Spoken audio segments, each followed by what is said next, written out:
François Roch, je suis le directeur du département enchanté. des sciences juridiques. C'est moi qui vais avoir l'honneur de vous présenter. Je vais dire quelques mots, puis ensuite... Merci, très gentil, merci. Bonjour. Bonjour. Enchanté. Merci. Merci.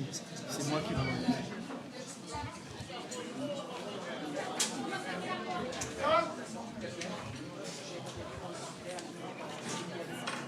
Oui, c'est bon.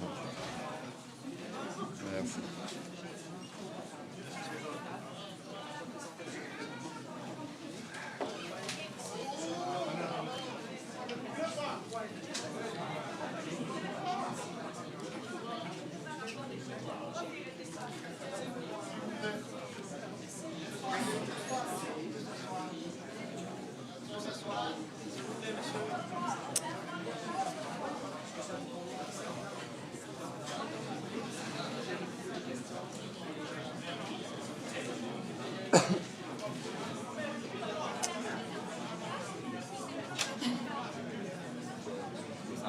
Oui, ça va bien.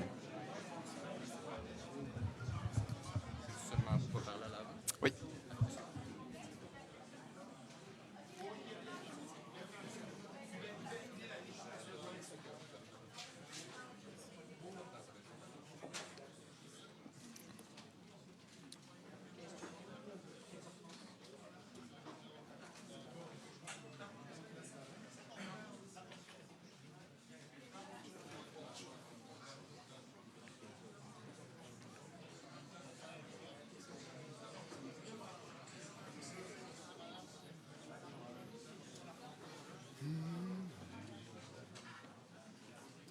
Je peux y aller?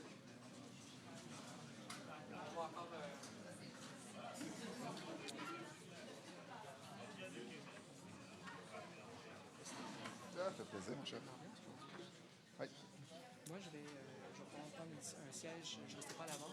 Je laisse le podium à Professeur Camteau. Moi, je vais m'asseoir à côté des lumières. C'est Rémi et moi qui avons géré le flot des questions pour Parfait. Donc, toi, sans parler, si tu veux rester là, maman.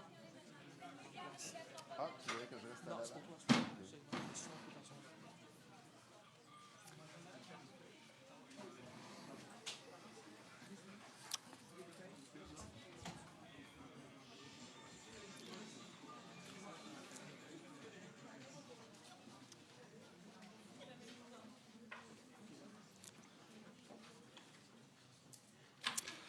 Distingués invités, chers collègues, chères étudiantes, chers étudiants, chers amis, je me présente, François Roch, je suis le directeur du département des sciences juridiques à l'UQAM et vice-président de la Société québécoise de droit international. Je remercie tous les organisateurs de l'événement. Notre invité est avocat, universitaire et ancien ministre délégué de la Justice du Cameroun.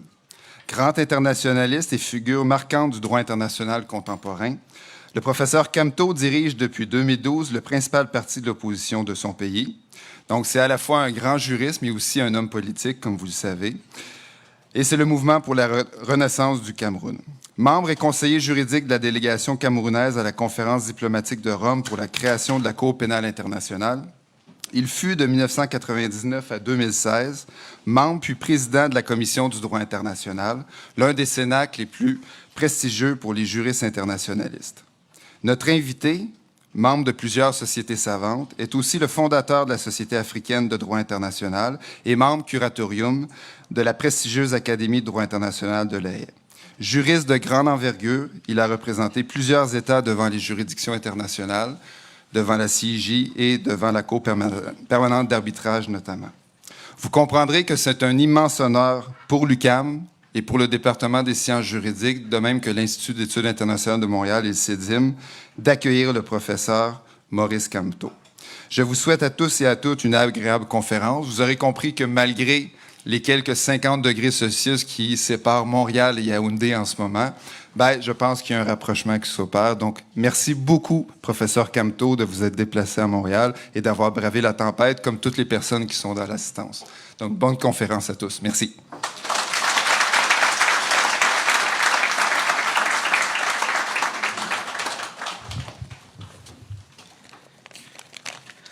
Je serai bref. Mon nom est Olivier Barsalou. Je suis professeur au département des sciences juridiques et aussi directeur du Centre d'études du droit international et la mondialisation, le CEDIM. Tout d'abord, je tiens à vous remercier d'être venus si nombreux, si nombreuses. et avec autant d'enthousiasme. Ça fait extrêmement plaisir de voir une salle remplie par tempête de neige à l'UQAM. Donc, merci à vous, public, de vous être déplacés. Je tiens, à titre de rappel, à souligner que l'IEIM et les techniciens à l'arrière vont capter l'événement aujourd'hui, donc une captation vidéo et sonore, et l'événement sera en Facebook Live, et diffusé donc simultanément donc sur Facebook. Et je vous invite peut-être à passer le message et à vous restreindre dans l'usage de vos caméras. Donc, et la vidéo de la conférence du professeur Camteau sera aussi disponible en ligne très prochainement. La présentation du professeur Camteau sera suivie par une période de questions. L'événement devrait durer 90 minutes environ et se terminer vers 15h30. Et à titre de rappel, ce soir, il y a le rallye politique qui est prévu au Palais des Congrès. Donc, pour ceux et celles qui souhaitent débattre et continuer le débat politique, je vous invite à rejoindre la rencontre ce soir au Palais des Congrès à Montréal. Avant de laisser la parole au professeur Camteau, je souhaiterais remercier un groupe spécial de personnes à l'IEIM, à l'Institut d'études internationales, sans qui, en fait, cet événement n'aurait pas lieu aujourd'hui. Je tiens à remercier du fond du cœur Caroline Doyon, directrice adjointe, Catherine Poulbourg, coordonnatrice, Christina Popescu, coordonnatrice aussi, ainsi que toutes les autres qui sont venues prêter main forte aujourd'hui. Je pense à Valériane, je pense à Sophie. Merci infiniment pour votre aide, sans qui, en fait, cet événement n'aurait pas eu lieu. Finalement, je tiens à remercier le professeur Camteau, qui, en dépit des tempêtes politiques et des tempêtes hivernales que connaissent notre monde, c'est fait un plaisir de venir nous adresser la parole et discuter de droit international. Et donc, sans plus tarder, je vous invite à le remercier d'être venu et je lui cède la parole. Merci, professeur Camteau.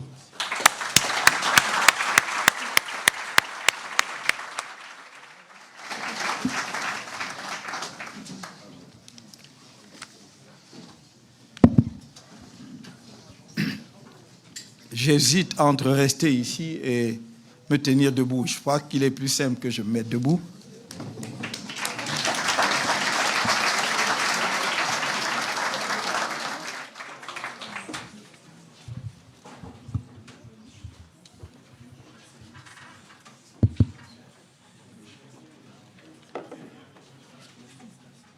Monsieur le professeur Roch, chers collègues de l'Université de Montréal, du Québec à Montréal, je ne sais pas comment vous exprimer ma gratitude pour les marques de sympathie et l'honneur que vous me faites de m'inviter à prendre la parole dans cette université fort prestigieuse et devant un auditoire aussi important.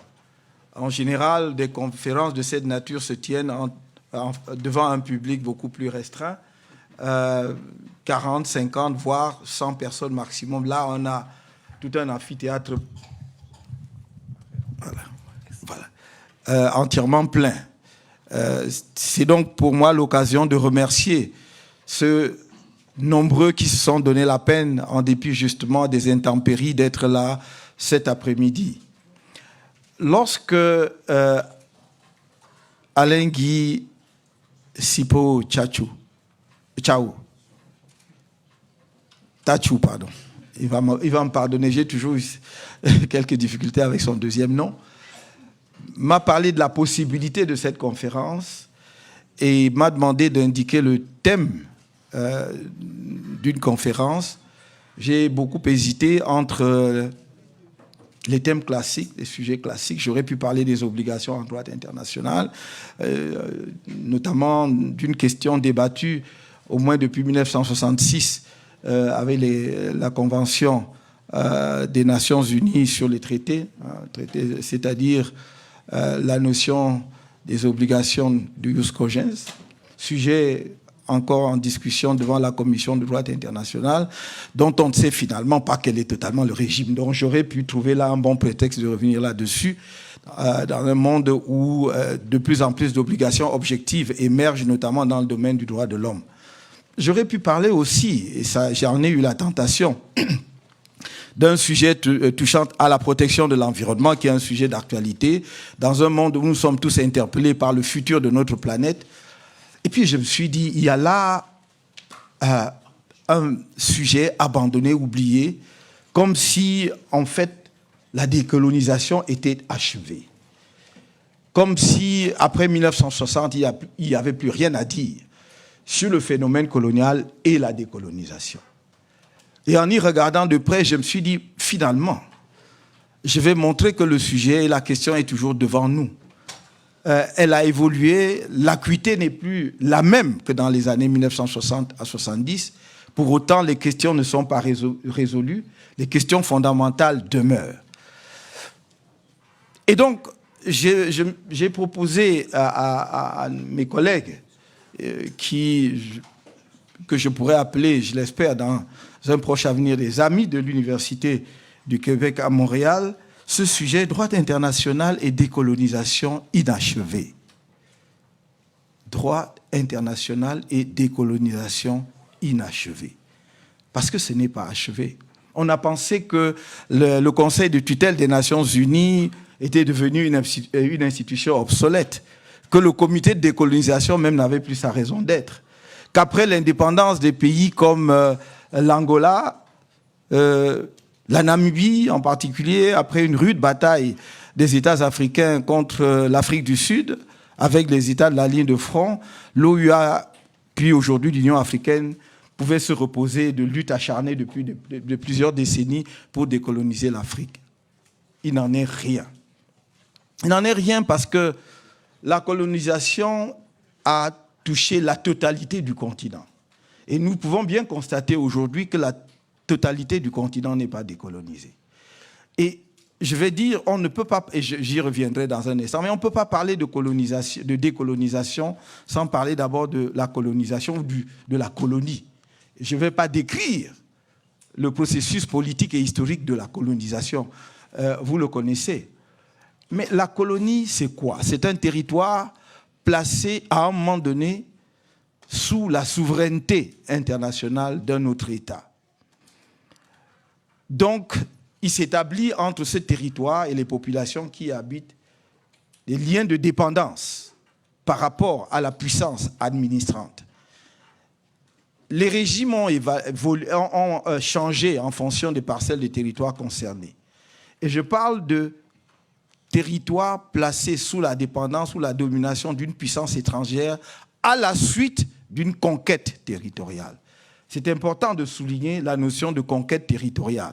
Parce qu'on peut être placé sous la dépendance d'une puissance extérieure à la suite de négociations, d'un traité qui vous place sous la dépendance. Car dans ce cas-là, on va parler de protectorat. Vous cédez vos affaires internationales, la conduite de vos affaires internationales à une autre puissance. Et dans le cas d'un pays comme le mien, le Cameroun, effectivement, on a été placé sous la domination de puissances étrangères, mais sans être une colonie. Parce qu'en 1884, les Allemands signent bien un traité avec ce qu'on a appelé les chefs indigènes, en fait, les rois côtiers. Et le 12 juillet 1884, le traité qui marque la présence coloniale allemande sur le territoire camerounais est signé, je dois le rappeler, est signé entre des firmes commerciales, la firme Voreman et les chefs camerounais, les chefs Douala locaux. Mais comment est-ce que cet accord commercial devient un traité international? Parce que le représentant de l'empereur allemand, Nachtigal, qui est en Afrique du Nord, fait le voyage à Douala pour, par sa présence, transformer un acte, j'allais dire, de droit privé entre des commerçants, la firme Voreman qui vend les tissus et toutes autres choses, avec les chefs indigènes, en un traité international. Bien entendu, plus tard, un certain nombre d'internationalistes occidentaux, gênés aux entournures par le déséquilibre de puissance qu'il y avait entre les territoires et les chefs locaux et les États européens déjà développés, vont introduire une nuance dans le régime de protectorat en distinguant le protectorat du droit interne du protectorat du droit international. Et on va dire, le traité entre les chefs indigènes et l'Allemagne était un protectorat de droit interne. Autrement dit, le Cameroun était placé sous le régime de droit interne allemand. Ce n'était pas un traité international. Mais c'est une fumisterie il ne peut pas y avoir deux régimes de traité. Si vous dites que c'est un traité conclu entre des souverains, peu importe la taille du souverain, peu importe sa puissance, ce n'était pas un problème de puissance, c'est un problème d'entité juridique. Les chefs locaux Douala n'étaient pas sous la domination d'une autre puissance. Ils l'ont signé en tant que traité avec la puissance allemande. C'est pourquoi il s'agit d'un authentique traité de droit international. Comme il s'en est signé des milliers. Sur la côte occidentale africaine, il y en a eu 3000 de la sorte. Donc je voudrais insister là-dessus, sur ce phénomène de distinction entre le protectorat et le régime de la colonisation. Parce que lorsque vous avez un territoire sous le régime de la colonisation, les règles qui s'appliquent ne sont pas tout à fait les mêmes. Le territoire colonisé est entièrement placé sous l'empire juridique de la puissance coloniale. C'est la puissance coloniale qui édicte toutes les règles, alors que le territoire sous protectorat est, en ce qui concerne le Cameroun, lorsque le régime international va s'installer avec le mandat et la tutelle, le mandat sous la SDN, la tutelle sous l'Organisation des Nations Unies, ce seront les règles prises par la puissance coloniale, mais sous le contrôle de la Société des Nations qui a duré brièvement, ou de l'Organisation des Nations Unies pour ce qui est de la tutelle. C'est important de dire cela. Pourquoi? Et voilà la colonisation. Pourquoi? Parce que la colonie va évoluer généralement vers un régime de souveraineté internationale de l'entité coloniale, soit sous la poussée des populations coloniales, soit sous la contrainte ou l'évolution du contexte et du droit international. Et donc va intervenir ce qu'on appelle la décolonisation. La décolonisation est un processus, mais qui, en droit international, apparaît comme un moment précis, fixe, j'y reviendrai. Un processus, pourquoi? Parce que généralement, les populations vont pousser la puissance coloniale à leur rétrocéder leur souveraineté internationale ou à partir, donc pour leur permettre de s'occuper de leurs propres affaires. Du point de vue du droit international, la décolonisation renvoie en quelque sorte à un instantané juridique.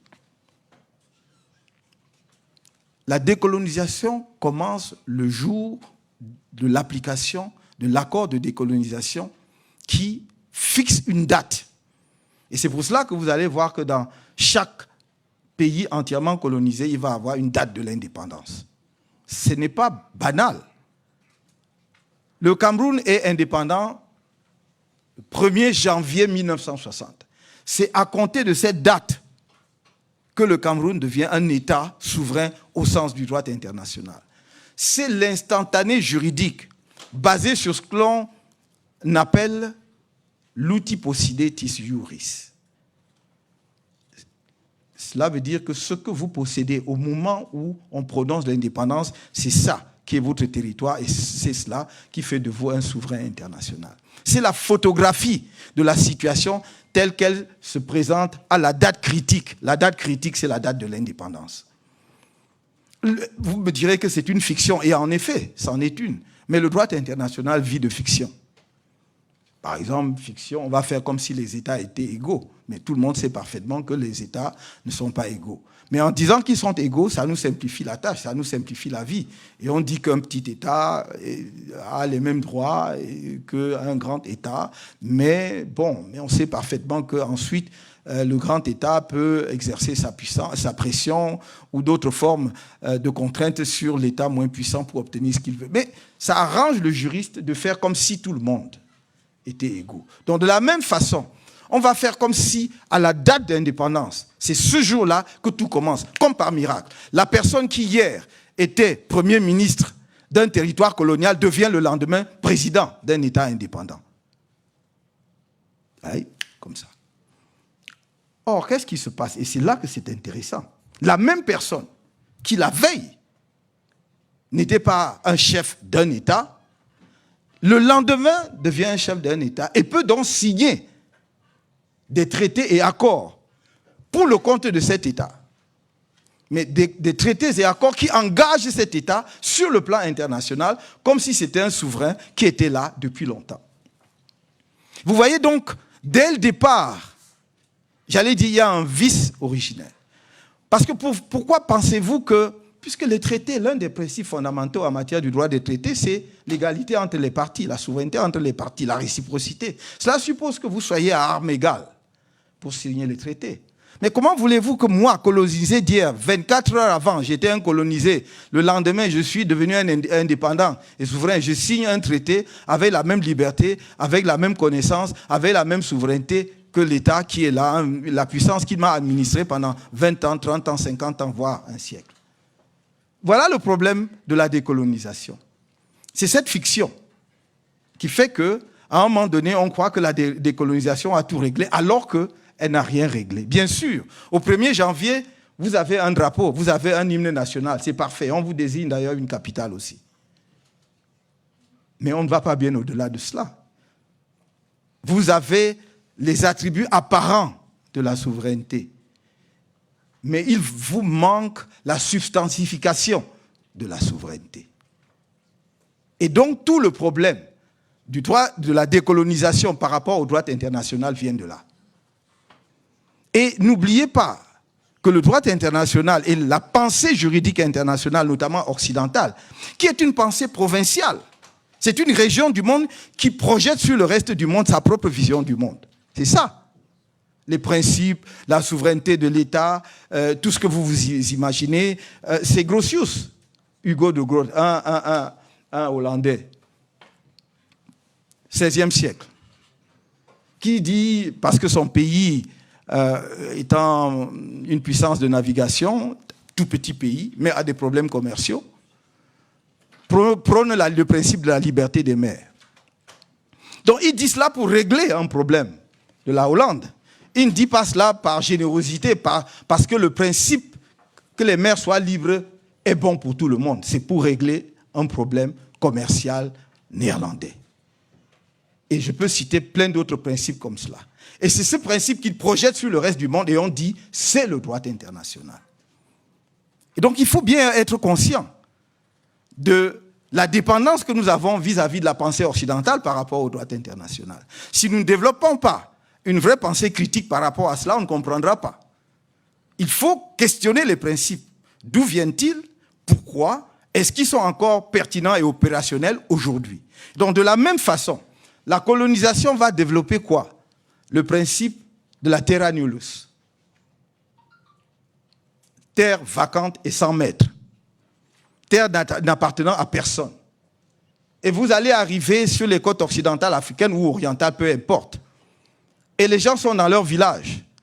Mais ils n'ont pas posté des armées partout pour voir celui qui empiète sur leur territoire. Et vous dites, je n'ai rencontré personne. Mais bien sûr que vous n'avez rencontré personne parce que ce n'était pas leur souci. Ils vaquent à leurs occupations quotidiennes. Mais c'est bien leur territoire. Mais vous décrétez que c'est terra nullius. C'est une terre vacante, sans maître, dont j'en prends possession. Voilà la colonisation. J'en prends possession, donc le seul titre juridique que j'ai sur ce territoire, c'est la conquête, le fait que j'ai pris possession un jour en déclarant que c'est un territoire sans maître. Et fort de ce principe que je me suis forgé, qui est un terme, comme vous voyez, c'est une expression du droit romain. Et d'ailleurs, le droit international, comme une grande partie du droit latin, doit beaucoup à Rome, l'Empire romain. Tout ce qu'on a, à 90%, c'est du droit romain, interne d'ailleurs, pour régler les problèmes internes qu'on a transposés par adaptation au droit international. Parce que finalement, la notion de terra nullius, de terre sans maître, vient de quoi? Le titre que vous allez obtenir du fait de la terra nullius, c'est ce qu'on appelle aujourd'hui, y compris aujourd'hui, l'usucapion.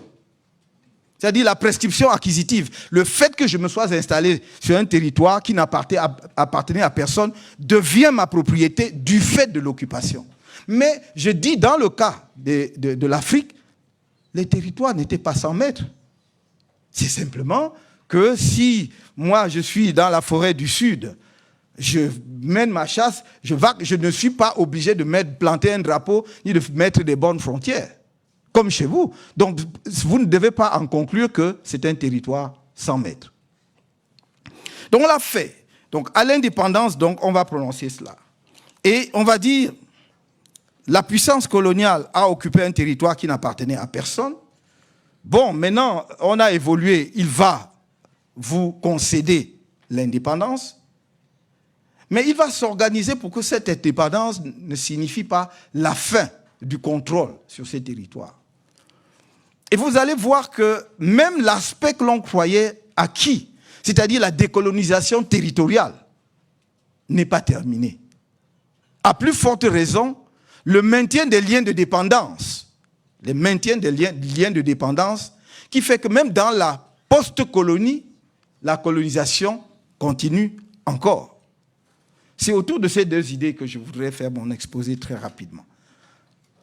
L'inachèvement de la décolonisation territoriale et le maintien des liens de dépendance juridique dans la période post-coloniale. L'inachèvement de la décolonisation territoriale. Je vais juste vous donner quelques exemples pour illustrer cela. Premier exemple, la décolonisation, comment pourrais-je qualifier cela? La décolonisation débarras.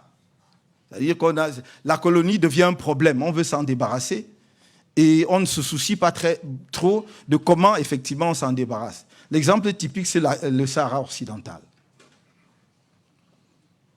Territoire anciennement sous la domination de l'Espagne. Et lorsqu'en 1974, de 1973 à 1974, l'Espagne décide de partir, l'Espagne n'organise pas les conditions de la décolonisation du Sahara occidental. L'Espagne se retire. Il est vrai que l'Espagne avait ses propres problèmes internes, sévères à ce moment-là, car le processus démocratique était en train d'émerger en Espagne. Et ils étaient beaucoup plus préoccupés de voir comment mettre un terme à cette période de dictature féroce qui avait vu justement les généraux diriger l'Espagne que de savoir comment, dans quelles conditions le Sahara accédait à l'indépendance. Mais il en résulte que nous avons là une épine que l'Afrique traîne encore jusqu'aujourd'hui, parce que se retirant dans ces conditions, il y avait un vacuum, un vide juridique que certains voisins ont vite fait de combler. D'abord la Mauritanie, dans un premier temps, avait en même temps que le Maroc, puis la Mauritanie s'est retirée en disant voilà, c'est un territoire, c'est pas le mien, et le Maroc y est resté.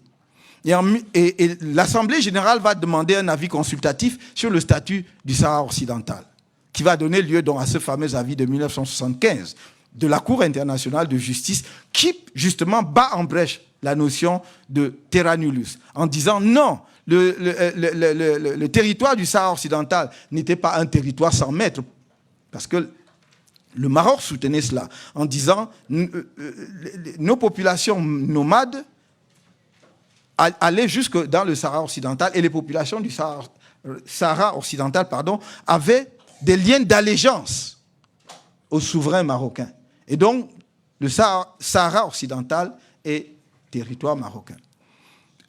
L'avis consultatif de la Cour en a décidé autrement, en disant que ce n'était pas un territoire sans maître. Il faut donc décoloniser le Sahara occidental, notamment par un référendum d'autodétermination. On en est là jusqu'aujourd'hui, puisque ce référendum n'a jamais été organisé, comme vous le savez. Problème sur qui va prendre part au référendum. Est-ce que ce sont, le Maroc dit, les populations du Sahara occidental qui sont au sud de l'Algérie, à Tindouf, ne doivent pas y prendre part. Dans le même temps, depuis presque une vingtaine d'années, la présence marocaine est importante, dont les populations marocaines ont occupé le territoire du Sahara occidental. Si on organisait le référendum aujourd'hui, l'identification des participants serait très difficile. Donc on est un peu dans l'impasse. Voilà le premier exemple. Donc, décolonisation, débarras. Mais il y a d'autres formes de décolonisation. C'est ce que j'appellerais la décolonisation à reculons. La puissance coloniale décolonise, mais sans vouloir partir. Ou alors en gardant quelque chose. Et dans le cas des grands empires coloniaux, comme ceux de la Grande-Bretagne et du Royaume-Uni et de la France, on va essayer de garder quelques confettis de l'Empire. Et le cas le plus illustratif, c'est toujours en Afrique, notamment dans l'océan Indien. Dans l'océan Indien, vous avez, première situation, celle de l'archipel des Chagos. La Grande-Bretagne achète les Chagos à l'île Maurice en 1965. Mais l'île Maurice n'est pas indépendante à ce moment-là. Donc c'est à un territoire encore colonisé sous administration britannique, achète et installe une base militaire, concède ensuite donc l'île, notamment l'île principale, Diego Garcia, aux États-Unis pour construire une base militaire. Et cet accord devait durer jusqu'en 2016. Et en 2016, la Grande-Bretagne a renouvelé le traité jusqu'en 2036. Et c'est là que l'île Maurice dit non, nous sommes devenus un territoire, un État indépendant. Vous ne pouvez donc pas concéder quelque chose qui ne vous appartient pas. Donc là aussi, les deux parties, l'Assemblée générale des Nations unies a demandé un avis consultatif sur le statut de Chagos et l'avis consultatif a été très clair. C'est tombé le 25 février 2019, qui a été très clair en disant que la Grande-Bretagne doit plier bagage, donc on doit quitter l'archipel des Chagos le plus rapidement possible parce que c'est territoire de l'île Maurice. Deuxième exemple, dans l'océan Indien, c'est Mayotte. L'île de Mayotte fait partie des Comores, de l'archipel des Comores. En 1974, la France organise le référendum d'autodétermination dans les Comores. C'est un archipel composé de 4 îles. La Grande Comore, Moélie, Anjouan et Mayotte. Les populations des Comores votent. Dans les 3 îles, Grande Comore, Moélie et Mayotte, elles votent à environ 99% pour l'indépendance. Sur l'île de Mayotte, les populations votent à 63% pour le maintien dans la République française. Mais je dis bien, il s'agit d'un archipel, donc d'un seul État. Donc, normalement, on devait additionner les voix de l'ensemble des 4 îles pour déterminer si les populations des Comores ont décidé d'être indépendantes ou de rester dans la République française. Mais là, pour le coup, on a fait du sissonnage. On a dit, voilà, on reconnaît l'indépendance des 3 îles qui ont voté à 99% pour l'indépendance, mais la 4e, où on a voté à 63% pour le maintien, on l'enlève. Et elle devient partie du territoire français. Et comme vous le savez, en 2011, on a départementalisé Mayotte, c'est-à-dire que Mayotte est devenu la 101e département de la France et 5e département d'outre-mer de la France.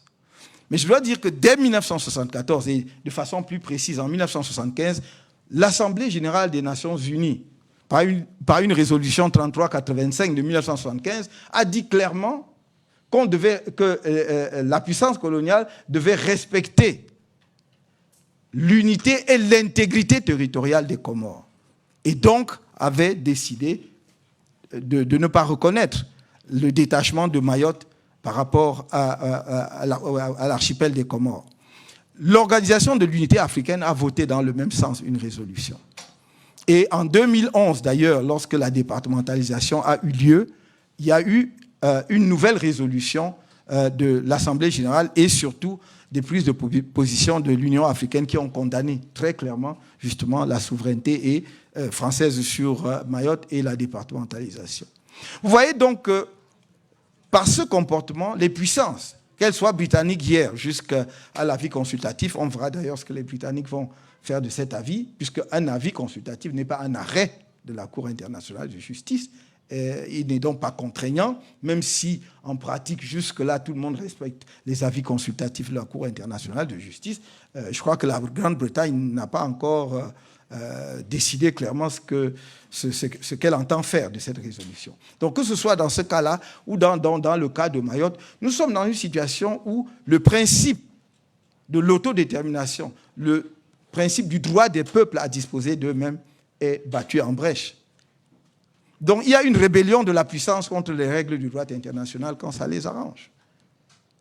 Je rappelle que ce principe d'autodétermination et du droit des peuples à disposer d'eux-mêmes, qui avait été formulé et surtout expérimenté pour la première fois dans les années 1900, notamment avec la création de la Turquie et les États de la région, a été adopté sous forme d'une résolution de l'Assemblée générale des Nations unies en 1960 et que tout le monde, la plupart des internationalistes considèrent qu'il s'agit désormais d'un principe du droit international coutumier.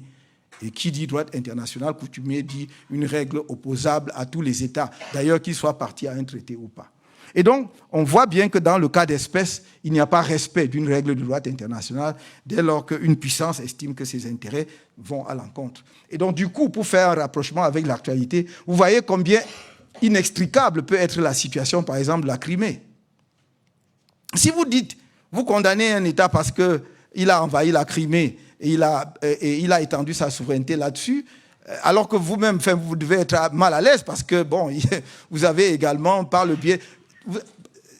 Regardez très bien. Dans le cas de la Crimée, le pays qui a envahi la Crimée organise un référendum. On peut appeler ça semblant de référendum, peu importe, ça en est un, n'est-ce pas? Formellement, comme ailleurs. Donc il va vous opposer, bah oui, il y a un référendum, les populations de là ont décidé qu'elles veulent bien se rattacher à la Russie. Je ne vois pas au nom de quoi vous devez vous en offusquer. Et du coup, comme chacun a un cadavre dans les placards, on va dire, bon, voilà, il vaut mieux se taire. Bon, nous, on a fait là et on fait. Donc, il faut bien voir comment, effectivement, la puissance peut également à la fois être une source de protection et de défense du droit international, mais une source de désordre juridique international. Je ne vais pas m'attarder sur le cas des îles éparses, parce que c'est une situation pendante. Les affaires qui sont pendantes, je n'en parle pas, parce que c'est aux instances internationales qui ont été saisies d'en décider. Mais les îles éparses, c'est toujours dans l'océan Indien, au large de Madagascar.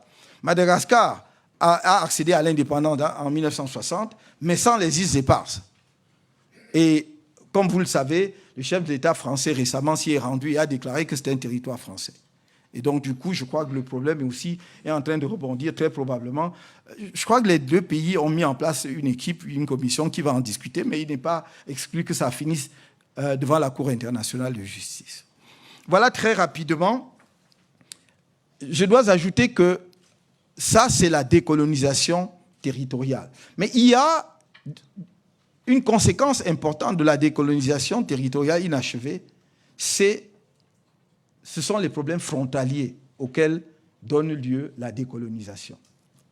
Et l'Organisation de l'Unité africaine a essayé d'y répondre grâce à la résolution de 1964, dite résolution adoptant le principe de l'intangibilité des frontières héritées de la colonisation.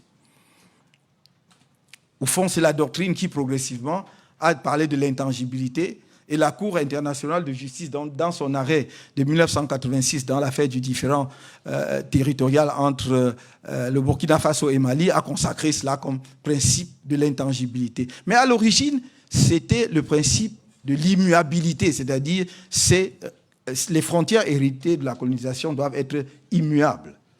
Intangible veut dire une fois pour toutes, ne varier, ça ne changera jamais.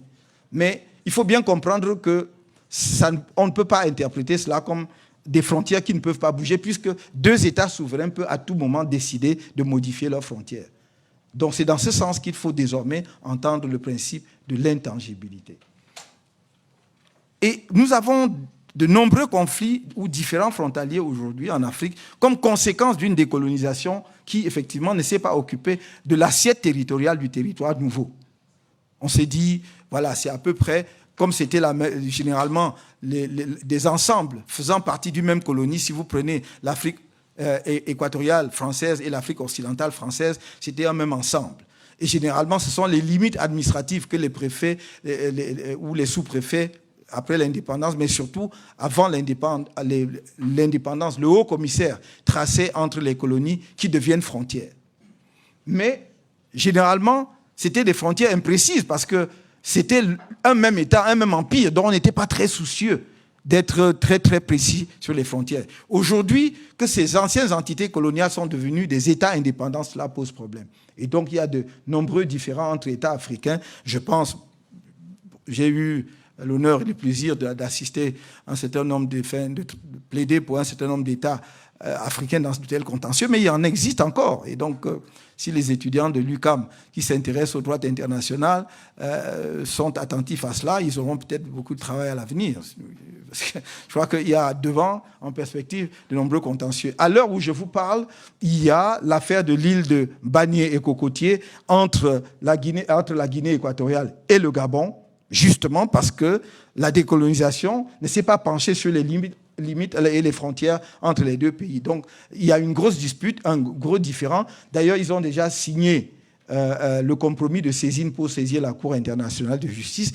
Pour l'instant, il reste simplement à savoir celui qui va faire le premier pas pour aller déposer au greffe de la Cour, et le contentieux va commencer. Mais vous avez aussi de nombreux autres cas. Je vois, il y a un différend potentiel entre le Bénin et le Burkina Faso, n'est-ce pas, toujours à propos de la délimitation des frontières et de nombreux autres. Et alors, je ne vous parle pas des frontières maritimes, qui n'avaient pas du tout, retenu l'attention des puissances coloniales et qui deviennent un très, très gros problème aujourd'hui, d'autant plus que les enjeux pétroliers et gaziers sont énormes. C'est le cas, par exemple, entre le Kenya et la Somalie, mais on peut multiplier sur toute la côte occidentale comme orientale. Ces conflits, effectivement, abondent. Permettez-moi de dire très rapidement donc quelques mots sur la deuxième partie de cet exposé, qui est le droit international au service de la dépendance post-coloniale. Et on peut l'observer, pour l'illustrer très rapidement, à travers deux phénomènes. D'abord, la dépendance militaire. Les accords de coopération militaire conclus généralement à la veille ou immédiatement après l'indépendance, effectivement, créent de tels rapports. Et même lorsque ces accords en matière de défense ont été renouvelés un peu récemment, je vois un certain nombre de pays africains qui ont renouvelé leurs accords en matière de défense. Par exemple, avec la France en 2009, vous vous rendrez compte qu'il y a toujours quand même un certain nombre de clauses particulières qui montrent que la souveraineté de ces pays, ou en tout cas la décolonisation, n'est pas tout à fait achevée. Je me garde même de parler des bases militaires. Mais si nous prenons même des pays qui n'abritent pas des bases militaires, vous verrez, par exemple, que dans mon propre pays, l'accord de 2009, n'est-ce pas, qui a remplacé les anciens accords de défense, prévoit, par exemple, que la base logistique française à Douala est inviolable. Donc c'est inviolable. Donc les autorités camerounaises ne peuvent pas y pénétrer. Donc les militaires ne peuvent pas y pénétrer, de la même façon qu'il y a une exonération, disons, des taxes douanières et fiscales, donc pour tout le matériel, les équipements qui y va. Juste ça, je donne juste ça à titre illustratif. Je n'ai pas le temps d'analyser tous les accords dans les autres pays. Et ça, ce sont des accords plus récents. Les accords des années 59 à 60 étaient, j'allais dire, allaient bien plus loin et vraiment installer des relations de dépendance, puisque d'ailleurs, ce sont des accords qui permettaient à la puissance anciennement administrante d'intervenir pour maintenir au pouvoir, n'est-ce pas, tout gouvernement qui était signataire d'un tel accord et qui estimait qu'il pouvait être mis en danger par sa propre population. Deuxième point illustratif, là aussi j'irai très vite, c'est dans le domaine économique. Et là, nous pouvons commencer par ce qu'on a appelé les accords de coopération économique, notamment en matière commerciale, entre les pays africains et en particulier les pays européens. Les accords de Yaoundé 1, Yaoundé 2, Lomé 1, Lomé 2. Et enfin, l'accord de Cotonou de 2000. Et il ne vous aura pas échappé qu'aucun de ces accords n'a permis le développement de l'Afrique. Mais comment voulez-vous signer dès les années 60 ? L'accord de Yaoundé 1, je crois que c'est entre 62 et 63, si je me trompe. Accord commercial. Le Cameroun ne produit encore rien sur le plan industriel et quelques produits agricoles. Ce qu'on a appelé les produits de rente, c'est-à-dire le cacao, le café, le thé, le coton. Et on vous dit, c'est un accord d'échange commercial. Sauf que, en fait, vous recevez tout et vous n'échangez rien. Et c'est ça. Et du coup, en même temps, le caractère pernicieux de ces accords vient de ce que ça vous spécialise. Parce que vous dites, j'ai un marché pour le cacao, alors donc il faut que je produise davantage de cacao parce que je vais bénéficier du marché qui m'ouvre justement les perspectives non douanières, non tarifaires. Vous allez donc produire toujours sans transformation. Ce n'est pas des produits industriels. Vous devez produire et renvoyer brut. Donc vous produisez beaucoup de cacao, beaucoup de café, beaucoup de coton, dont vous ne déterminez pas les prix. Hein? Après, on vous a chanté tout au long des années 70, vous n'étiez pas encore né, mais la détérioration des termes de l'échange. Qui détériore quoi? Vous échangez d'abord quoi pour que ça se détériore? Donc vous vendez le café, vous vendez le coton, et alors vous produisez que ça. L'industrie africaine est nulle parce qu'il y a eu cette spécialisation par le corset des accords, signés trop tôt. Et donc, vous avez vu que 40 ans, 50 ans, 60 ans d'accords n'ont permis à aucun pays africain de bouger. Maintenant, subitement, on vous dit, vous êtes devenu grand. Il faut signer des accords de partenariat économique avec l'Union européenne. C'est encore mieux. On va supprimer toutes les barrières tarifaires.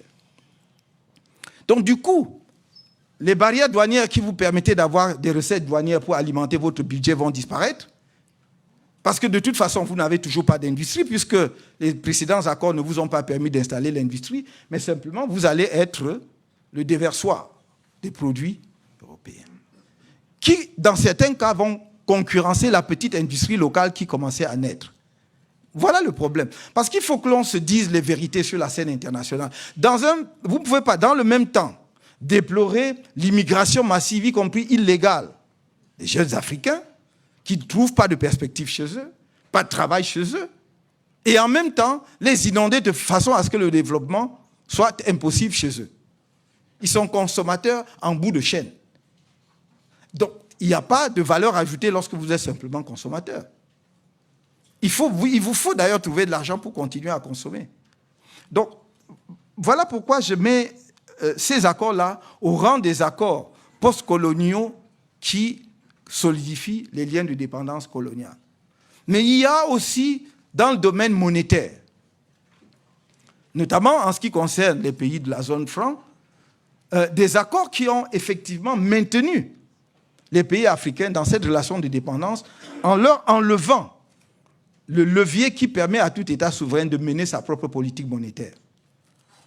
Ce n'est pas seulement fantaisiste, ce n'est même pas idéologique comme j'entends beaucoup, c'est vraiment technique et économique. Bon, bien sûr, la décision est éminemment politique, la souveraineté monétaire est quelque chose de politique, mais au final, c'est qu'on vous enlève un des leviers qui vous permet d'organiser votre propre développement. On vous dit, oh, vous avez la stabilité monétaire. Qu'est-ce que vous faites avec la stabilité monétaire grâce à une parité fixe? Les experts nous disent, bah non, cette stabilité vous permettait simplement d'assurer aux entreprises de la puissance dominatrice de venir s'installer en sachant que l'argent qu'il investit chez vous, il ne perdra pas un centime dessus puisqu'il a une parité fixe. Oui, alors que par le jeu de la politique monétaire, par le jeu de la dévaluation et tout ce que vous voulez, vous pouviez justement avoir une marge qui vous permet effectivement de modifier les rapports. Donc, c'est stable, c'est fixe. Il investit 10 francs, il sait que je retirerai 15 francs et il est sûr qu'il retirera les 15 francs parce que la parité fixe de la monnaie vis-à-vis de la devise métropolitaine hier et vis-à-vis de la devise européenne lui garantit cela. Et évidemment, nous connaissons tous les autres aspects, le fait que les fonds ont été déposés au Trésor français et non pas à la Banque de France, parce que si c'est la Banque de France est une banque, donc elle doit rémunérer l'argent. Hein? Mais quand c'est au Trésor, c'est une administration de l'État, donc ça devient des recettes budgétaires, et donc votre propre argent peut vous être prêté, parce que bon, c'est un argent que vous avez déposé. À l'origine, avant la révision de 1972, c'était 63% des dépôts qu'il fallait faire après les accords, la modification de 72-73, c'est devenu 50%, mais c'est toujours beaucoup. Sans compter que lorsque ce panier commun de réserve, puisque tous les pays de la zone franc mettent dans le même panier, la garantie que vous donne le pays, vous ne l'appelez pas tout le temps parce que les pays qui ont davantage de réserves soutiennent ceux qui n'ont pas assez de réserves. sans qu'ils aient à intervenir. Donc, si la Guinée équatoriale ou le Cameroun a davantage de réserves parce qu'il a vendu plus de pétrole et que la Centrafrique n'a pas assez de réserves, il va y avoir donc un jeu de compensation. On n'appellera pas la France en garantie, puisque vous pouvez faire ça entre vous. Et si votre compte d'opération au Trésor français devient déficitaire, normalement, c'est là que le garant doit jouer, parce qu'il doit approvisionner le compte. Mais il ne le fait pas. À ce moment-là, il vous impose la dévaluation. Donc, nous sommes là face à des accords et nous avons suivi dernièrement que quelque chose a commencé à bouger sur ce terrain-là. C'est bon, très bien, ça va dans la bonne direction. Moi, je dis, il faut voir ce que ça va donner parce que le diable est dans les détails. Donc, on est sorti de l'appellation déjà, symboliquement, on est allé à l'éco. Donc, c'est plus le franc CFA, ce sera l'éco. Où seront déposées les réserves? Est-ce qu'il y aura encore des réserves? Apparemment, non. Tant mieux. Mais il y a quelqu'un de généreux qui se propose pour continuer à être garant. Et tout le problème est là. Alors, voilà. Alors, si vous garantissez, parce que dans l'accord de 1972, l'article 7 disait que la BEAC est une institution multinationale africaine à la gestion et au contrôle duquel participe la France en contrepartie de la garantie de sa monnaie. Voilà, ça ce sont les termes. Vas-y, exact, je cite de mémoire, mais c'est cela, de sa monnaie. Bon, donc, c'est en vertu de la garantie de sa monnaie qu'elle devait participer à la gestion et au contrôle. Maintenant, elle vous dit, bon, très bien, c'est l'éco, et puis vous ne déposez même plus chez moi, mais je suis garant. Donc, la clause en vertu de laquelle elle participait à la gestion et au contrôle demeure. C'est pour cela que j'ai dit, on m'a posé la question il n'y a pas longtemps, et j'ai dit, donc le diable est dans les détails, on nous a annoncé un accord entre le ministère français des Finances et les institutions financières de la zone franc en Afrique, c'est-à-dire BEAC et BCAO en Afrique occidentale. Pour l'instant, la BEAC observe encore. Non. Et donc, il faudra que nous attendions de voir ce qui sera dans cet accord pour savoir vraiment si on est sorti du franc CFA ou bien si on a seulement changé d'appellation. Voilà les quelques indications, les quelques éléments que je voulais, à grands traits, vous présenter pour illustrer mon idée selon laquelle la décolonisation est inachevée. Et je terminerai simplement en disant une chose. Afin de permettre au droit international de jouer pleinement son rôle de règle organisant la vie dans la société internationale, il faut décoloniser le droit international. Il faut le décoloniser lui-même.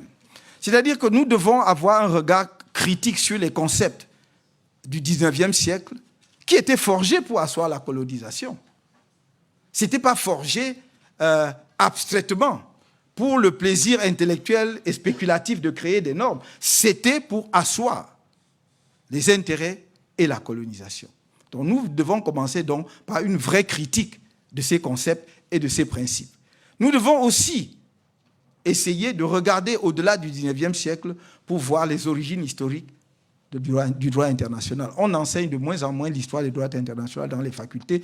C'est vrai que c'est une matière qui est devenue obèse. Et donc, généralement, les programmes n'ont pas le temps de consacrer un vrai morceau à l'histoire du droit international. Vous apprendriez beaucoup de choses, y compris tous les débats sur le concept du jus cogens, y compris le débat sur la question du droit naturel et du droit positif. Pourquoi on en est arrivé là? C'est parce que les premiers, ce qu'on a appelé les pères fondateurs du droit international, venaient en grande partie de l'Église aussi, n'est-ce pas?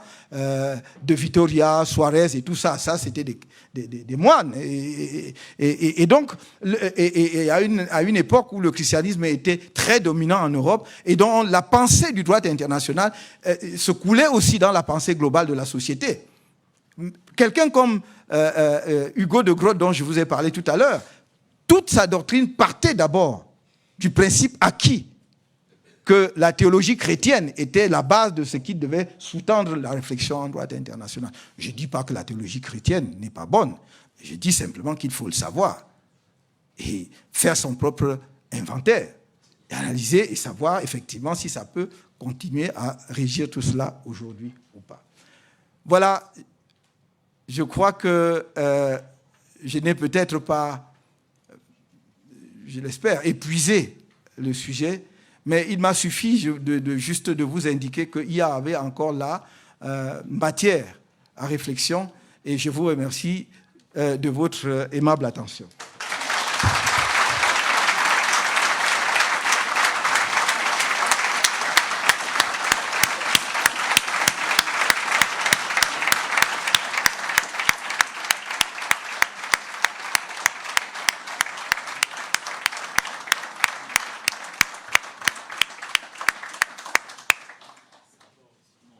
Merci, professeur Camteau, pour cette lumineuse et fantastique conférence. On a la salle jusqu'à 15h30. Je crois qu'on peut prendre quelques questions, mais avant de procéder aux questions, juste à titre de rappel, il y a 2 micros de part et d'autre, un micro de part et d'autre de la salle. Si vous voulez poser une question, je vous invite à vous lever et aller vous mettre en rang pour poser la question au micro afin que tout le monde dans la salle puisse vous entendre. Et autre chose, je tiens à souligner et à le rappeler, on a une salle voisine qui est pleine aussi, qui malheureusement on ne pouvait pas accommoder. Et je voulais juste le rappeler parce qu'on a cette salle-ci, mais toute la conférence a été diffusée aussi dans la salle voisine. Il y a plus de 250 personnes qui se sont présentées à l'événement et je vous remercie pour ça. Donc maintenant pour la période de questions, un à la fois, au micro, on y va lentement et je vous laisse, professeur Camteau, prendre des questions.